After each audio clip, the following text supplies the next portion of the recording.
Awesome. Well, we have the privilege of getting to personally talk and hear from Sableh Haptamu, who is the in-country program manager.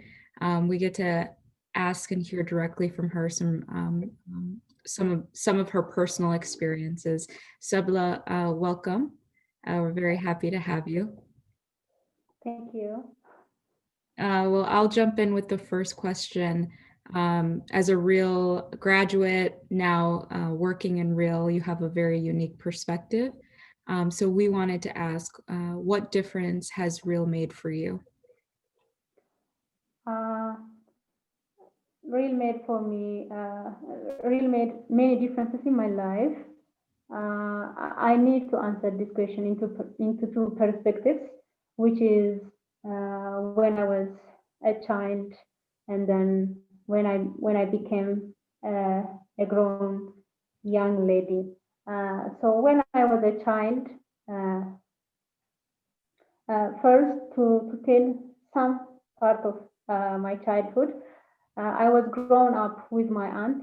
Actually, I have a mom, but she's not here.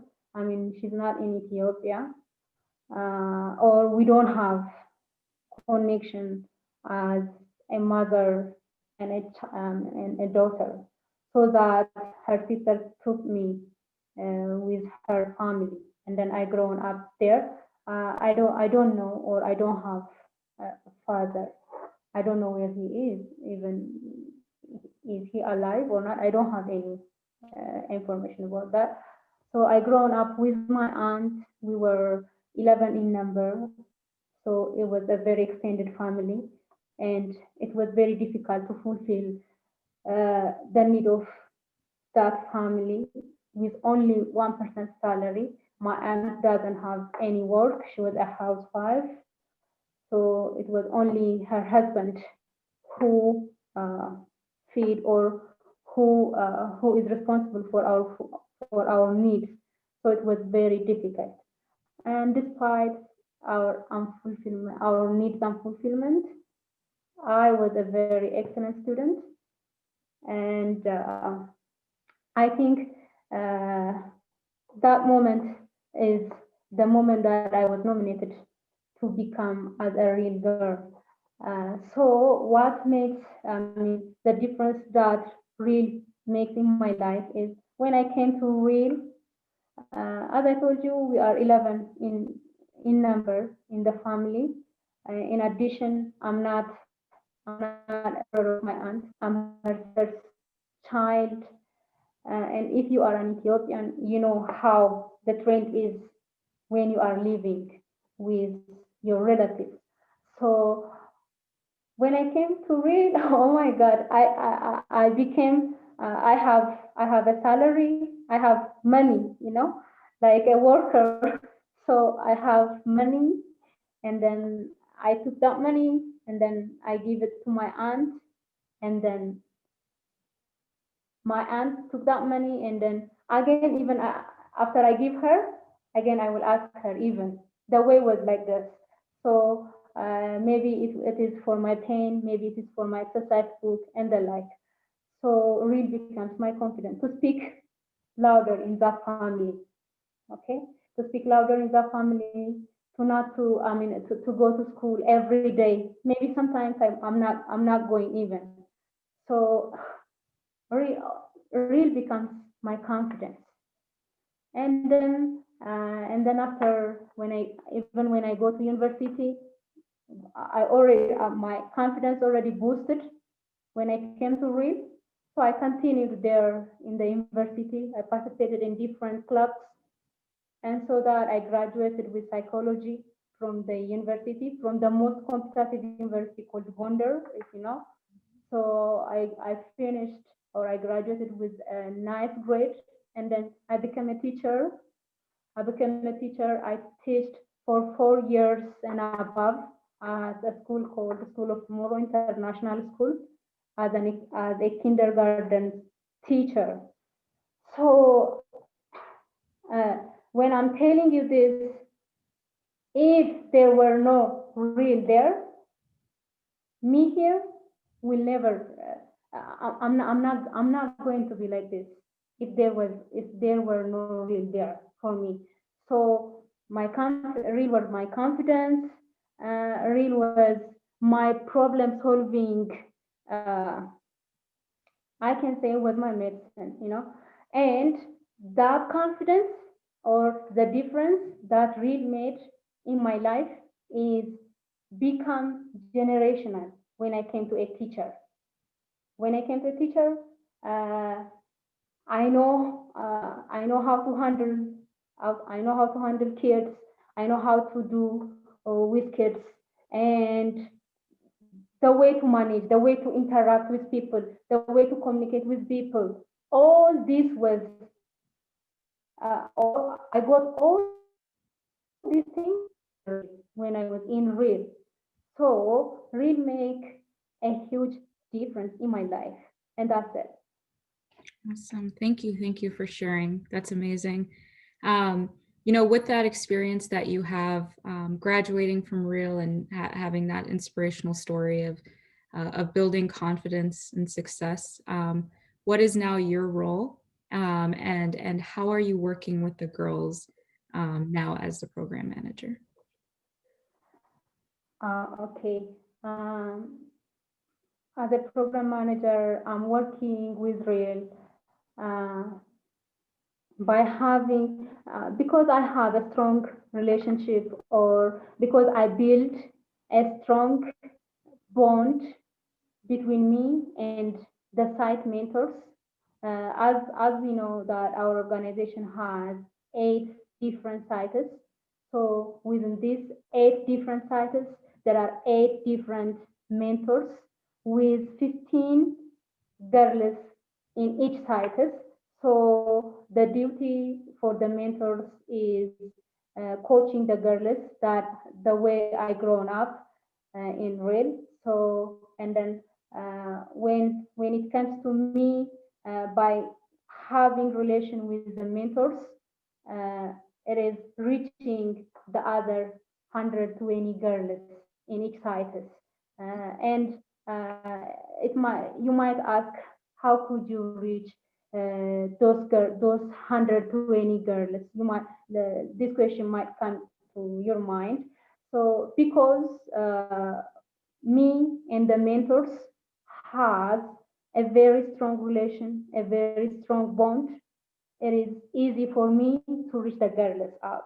So it's maybe on phone or for the sites which are in Addis, like Kotabe site or in Toto or Puraikata site, I will go visit the girls uh, before COVID. Actually, after COVID, it becomes very difficult for me to do that. So I did that by on phone. The mentor make the phone on, and then I can talk the girls. I encourage the girls. I advise them, and I believe that a word from me will build them, so that we will do that with. I do that with the mentors. Actually, we call each other at least if the network is not working for the countryside. I mean, for the countryside sites, we meet on phone at least once in a week. Mhm. But if not, twice or yeah, like that. We meet on phone, and then through this, I did that. Awesome. Well, that's amazing that you have such a good relationship with the mentors and you're able to communicate with the girls and advise and be a source of encouragement. That's amazing. I'm sure you know from your own personal experience how much that does make a difference. Um, so because you spent so much time with Real, we wanted to ask about a story about a girl in the program that has touched you. Just tell us a little bit about them. That'd be great. Okay, thank you. As I told you, we real girls has a very strong bond. Actually, this bond is built by the mentor. The mentor did a very high effort. Uh, that's because of her. the more the mentor works on the girls, the more the girls have a very strong bond between. So we all have strong bond, uh, even if the cycles are in different area, but when the name real is called, all the girls become, so we have a very strong bond. But I would like to tell, when you start to ask this question, there is a girl who comes to in my mind, which is my best friend, which were my best friend and my sister. Her name is Nehima Daud. Nehima Daud was one of my batch at Vora Yucata side. And Nehima Daud was known for her nickname, Doctor. So her teacher called her Doctor. So everybody gonna call her because the teachers called her like that. And why the teacher called her like that is because she did like a doctor. That's why everybody was calling her doctor, and she was expected to be a doctor too. And the story that moved me, from her part is one day what happened. Her parents came from the countryside. Actually, she was living with her aunt too in at Purayu. And then from the countryside, her parents came to take her to the arranged marriage. And that was the very saddest moment for me. And they took her. There is nothing that we can do, even the mentor. There was nothing that we can do. Already they took her. They already planned for her. So they took her, and I became very sad because she's my friend, she's my everything. She was the one whom that I shared my pain, my happiness, everything. So I love her. I feel like that. Also, at the same time, I feel like I know her. I know her. Yeah, truly, I know her. I know her spirit. She has a very strong spirit. So I know her, and I know she will never give up on her education, but I doubt if she might.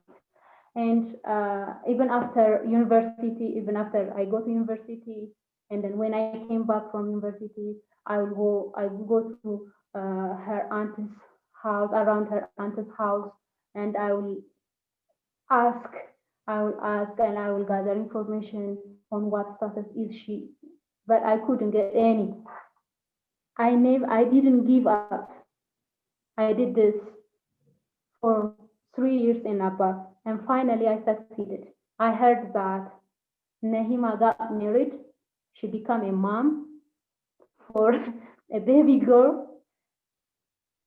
I got this information, and she was living somewhere, but they don't like to tell me where the place is. But finally, because I didn't give up on her, I got a key person, and that person tell me where she is living. And I go, and it was really exciting moment. I got her. We cried a lot. Oh my God. So we update each other about what we are, on what I'm going through, or she is. So she tell me that that she continued learning. And the part that moved me is she become a single mom. Look, she is my age. She's my age, and think this thing before before 5 or 6 years. Think about that. So it was very difficult. How? So she became a single mom. Again, she's learning. And finally, she became a nurse. Not only nurse, she's also a pharmacist. If you came to Addis, and if you go to around Pastor or Paulos, she's working there Amazing. now. And Oh my God. For me, she's the example of strength. That's amazing. And that's why, yeah, and that's why I said the impact our organization read. It's not because it is my organization I'm saying this. It is truly what it is. The impact that Real made in once in our life is generational. It is generational. If she has a baby girl, then I know how she coached her. So this is the story that moved me when I think of that. That's amazing and so personal. And we're just so happy to hear she's doing well. She was able to continue her education. And as you said, she can continue fostering her own child in education. And really incredible. Thank you for sharing that. I know it moved me very deeply to hear. So thank you. Earlier, while you were talking, you mentioned a little bit about COVID and how things have changed. So we wanted to ask here, how has COVID impacted you and your work, and how have you all had to adapt? Um, there was a time where the students weren't able to go to school, but just wanting to hear about what it has been like with COVID. Uh, yeah, it's obvious that adapting for new things is not easy. It is not easy to adapt. Even if you change your place, to adapt that new place is not easy. And when it comes to COVID, also it becomes the most difficult. And when the country is Ethiopia, our country, it becomes the most difficult because of different reasons, uh, like our social practices. So it becomes very difficult to adapt COVID, and how it affects for your question that how it affects you by relating with my work. Uh, Before COVID, I was going here and there to process to process on the way that our organization is going to be licensed in here in Addis and having its own office. I was on the way to process this thing by discussing with the board and with the board director, Ms. Ahaya Wadajo. But now I'm not doing with with full of my effort like like I was doing before COVID. So it affects me, um, and also as I explained before, we have three sites in Addis, which is Endoto site, Kotabe, and the Brayukata site. So every 15 days, I visited the sites before COVID.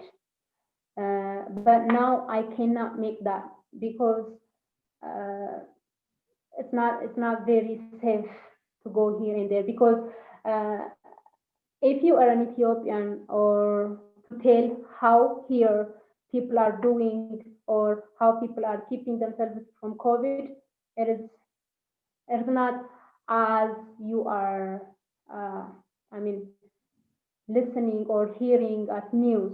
Now the practical thing, the way we live is not like that. People are not doing that. Not especially now. Oh Jesus, it's not. They say there is no COVID. See, this is so. Even when you have mask, uh, they make you to feel shame. Now here they are doing this, so it becomes to come to my point.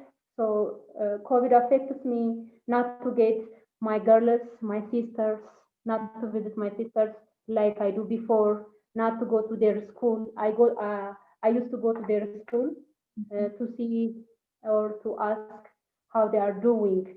Uh, so I'm not doing that now because of COVID.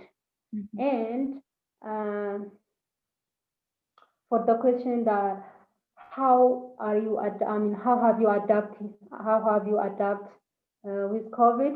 I personally adapt with COVID by following uh, the instructions from the Ministry of Health Organization. Not only following, I also discuss these instructions with the mentors, Mm. with the mentors in all sites. Sometimes, as you know, with the peace problem in our country, especially the western side, we have in the western side we have four sites. So it was very difficult for me to get the mentors. So it was very hard. However, it is very difficult. Sometimes, most of the time, I was able to talk to the Nekam site mentor so that the Nekam site mentor sent message maybe by person because phone was not working by the time. Mhm. So I discussed this, the Ministry of, the instruction of Ministry of Organization with the mentors. Also, as I discussed with them, they also discussed with their guidelines. Mhm. So I personally follow the instructions like staying at home, Mhm. and uh, if it is needed, if it is a must to go out, I wear mask. Mhm. I wash my hands as much as possible, Mhm. and if not, I use hand sanitizers. Also, I keep distance. So by keeping distancing, however, it is very difficult when you know, when you see someone you know. However, it is very difficult not to hug or not to shake their hands, but for the time being, it should be by far saying hi and like that. Yeah. So I'm doing it. Thank you. Thank you for sharing that. I know it's very difficult now. Uh, it can be hard to communicate with all the other sites already, but with the added layer of COVID, I know that has to be hard. Um, Thank you for taking the time. We're glad you're safe. We're glad that you're taking care of yourself. We are really inspired by what you've told us, and uh, really had a privilege. This was a privilege to talk with you and hear from you directly about your experience. Thank you, Sabla. And now I will kick it to Olga to continue the presentation. Okay. Thank you, Lydia. God bless you. Thank you. Okay.